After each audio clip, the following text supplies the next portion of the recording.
2 जून को लगातार दूसरे दिन शेयर बाजारों में गिरावट आई। ऐसे में आइए जानते हैं कि डीलिंग रूम्स में किन 2 स्टॉक्स में कमाई के लिए दांव चला गया है। बाजार में वीकली एक्सपायरी के दिन कंसोलिडेशन का मूड दिखाई दिया।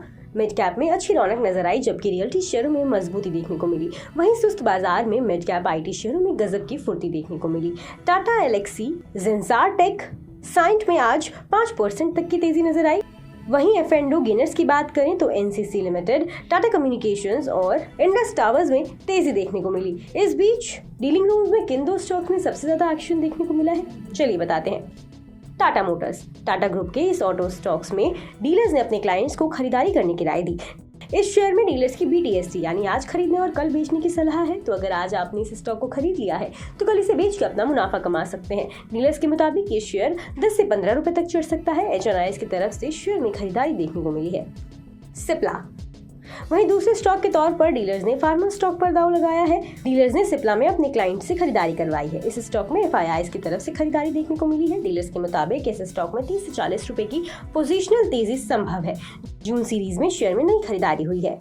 बता दें कि CNBC आवाज पर हर दिन एक खास शो कमाई का अड्डा में एक खास सेगमेंट डीलिंग रूम चेक पेश किया जाता है, जिसमें यतिन मोहता सूत्रों के द्वारा ब्रोकरेज हाउस के डीलिंग रूम से ये जानकारी हासिल करते हैं कि आज किन 2 स्टॉक्स में ब्रोकरेज ने अपने क्लाइंट्स को सबसे ज्यादा ट्रेड लेने की सलाह दी। डीलर्स ने आज कौन से शेयर खरीदे और बेचे हैं और आज के टॉप ट्रेडिंग आइडियाज क्या है। इसके साथ ही किस वजह से डीलिंग रूम में इन स्टॉक्स पर दांव लगा है या किस स्टॉक में आने वाले दिनों में कितने रुपए तक और तेजी नजर आ सकती है।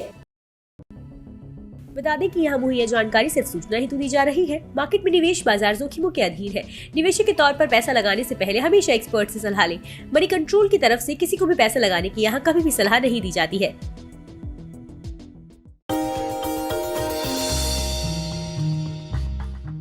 डू यू नो में आज हम बातचीत करने वाले हैं हर घर का चहेता ब्रिटानिया के बारे में। दरअसल ब्रिटानिया आपको आमतौर पे एक बिस्किट कंपनी लगती होगी, लेकिन ब्रिटानिया एक बिस्किट कंपनी ही नहीं है, बल्कि कन्फेक्शनरी कारोबार में एक काफ़ी बड़ी फूड जाइंट के तौर पे आप इस कंपनी को देख सकते हैं। इस कंपनी की शुरुआत 130 साल पहले हुई थी और इस करीब 295 रुपए में उस समय पर इस कंपनी की शुरुआत की गई थी। सेंट्रल कोलकाता के एक छोटे से घर में इसकी शुरुआत हुई थी और वहाँ से धीरे धीरे एक्सपैंड करते करते आज इतना बड़ा स्केल आप ब्रिटानिया का देख रहे हैं। ब्रिटिश बिजनेसमैन ने एक स्मॉल हाउस में इस कंपनी की शुरुआत की थी, जिसको धीरे से या फिर बाद में विद टाइम एक्वायर किया गया था गुप्ता ब्रदर्स की तरफ से और इस कंपनी का नाम बन गया था VS ब्रदर्स। लेकिन विद टाइम इस कंपनी में मल्टीपल चेंजेस हुए ओनरशिप को लेकर, जिसके बाद और फेरबदल हुआ और एक ऐसा भी समय आया 1979 में जबकि नेबिस्को ब्रांड, जो ओरियो के एक संस्थापक के तौर पे जानते हैं, जिनको आप ओरियो बिस्किट को अगर आप जानते हैं तो वो नेबिस्को की ब्रांड रहे हैं, उन्होंने इस कंपनी को एक्वायर कर लिया था। एक मेजर स्टेक करीब 27-28% के आसपास स्टेक वो इस कंपनी के अंदर ओन करते थे। लेकिन जो एग्जिस्टिंग प्रमोटर है वाडिया ग्रुप ने, उन्होंने करीब 1990 में इस कंपनी को एक्वायर किया। तो आप अंदाजा लगा लिए करीब 3 दशक से ज्यादा का हिस्सा जो है वो एग्जिस्टिंग प्रमोटर्स के पास इस कंपनी का है।